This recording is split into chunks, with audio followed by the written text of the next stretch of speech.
Hello বন্ধুরা, sports সাফারিতে সবাইকে welcome. তো আজকের ভিডিও জামশেদপুর ভার্সেস মোহনবাগানের আইএসএল ম্যাচ সেকেন্ড লেগের। তো সেটা নিয়েই কথা বলবো। তার আগে বলবো, তোমরা যারা আমার চ্যানেলে নতুন এসেছো তারা প্লিজ চ্যানেলটাকে একটা সাবস্ক্রাইব করে দেবে, ভিডিওটা ভালো লাগলে একটা লাইক করে দেবে, আর বন্ধুদের সাথে শেয়ার করতে ভুলবে না। 17ই জানুয়ারি 2025 জামশেদপুর হোম গ্রাউন্ডে নিজেদের মাঠে ম্যাচটা খেলবে। তো জামশেদপুরের যদি রিসেন্ট ফর্ম দেখি, শেষ ম্যাচে মুম্বাই সিটির বিপক্ষে কিন্তু 3-0-তে জয় পেয়েছে, মানে বিশাল বড় জয় পেয়েছে। আর মোহনবাগানের যদি দেখি, তাহলে মোহনবাগান ইস্টবেঙ্গলের বিরুদ্ধে 1-0 ব্যবধানে জয় পেয়েছে, যেটা ডার্বি জিতেছে। তো সাধারণ একটা কথা আছে যে মোহনবাগান নাকি বা ইস্টবেঙ্গল যাই হোক, ডার্বির পরের ম্যাচ নাকি জিততে পারে না। তো দেখা যাক, লাস্ট আইএসএলে তো সেরকম কিছু খুব একটা দেখা যাচ্ছে না। হেড টু হেড যদি রেকর্ড দেখি, গত 10 ম্যাচে মোহনবাগানে 5 বার জিতেছে, জামশেদপুর জিতেছে 4 বার এবং একটি ম্যাচ ড্র হয়েছে। তো দেখা যাচ্ছে প্রায় কিন্তু সেয়ানে সেয়ানে লড়াই হয় জামশেদপুরের সাথে মোহনবাগানের। জামশেদপুরের হোম অ্যাডভান্টেজ আছে, জামশেদপুর শেষ তাদের 4টি ম্যাচে টানা জয় পেয়েছে। আর জামশেদপুর সাধারণত ম্যাচের শেষ দিকে 76 থেকে 90 মিনিটের মধ্যেই গোল করে, যেটা তাদের লড়াকু মনোভাব প্রকাশ করে। এই ম্যাচে প্রতিদ্বন্দ্বিতা খুব প্রচণ্ড হবে, প্রচণ্ড। আর মোহনবাগান তাদের হেড টু হেডের রেকর্ডেও ডিফেন্স শক্তিশালী।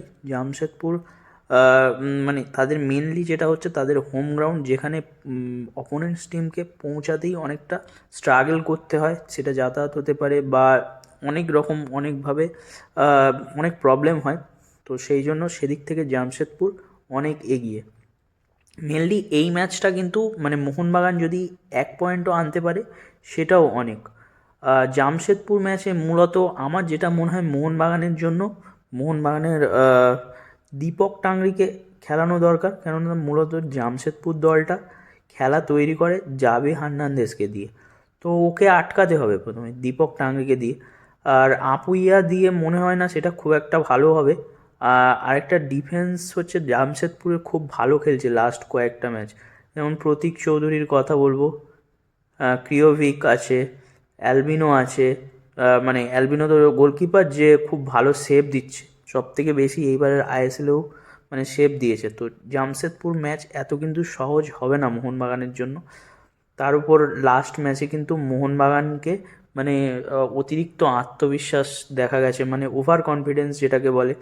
তো এখানে গ্রেগ স্টুয়ার্টকে মানে প্রথম থেকে খেলানো দরকার। সৌরভ দাসের মতন প্লেয়ার যেহেতু জামশেদপুর টিমে আছে, তো আমি সেই জন্যই বলবো। তো এই ম্যাচটা মোহনবাগানের জন্য খুব টাফ হতে চলেছে। আলটিমেটলি 1 পয়েন্ট হলেও খারাপ হবে না কিন্তু এই ম্যাচে। আর ওই অপোনেন্টস কোচও ইন্ডিয়ান কোচ খালিদ জামিল, যে ইন্ডিয়ান প্লেয়ারদের খুব ভালো করে চেনে।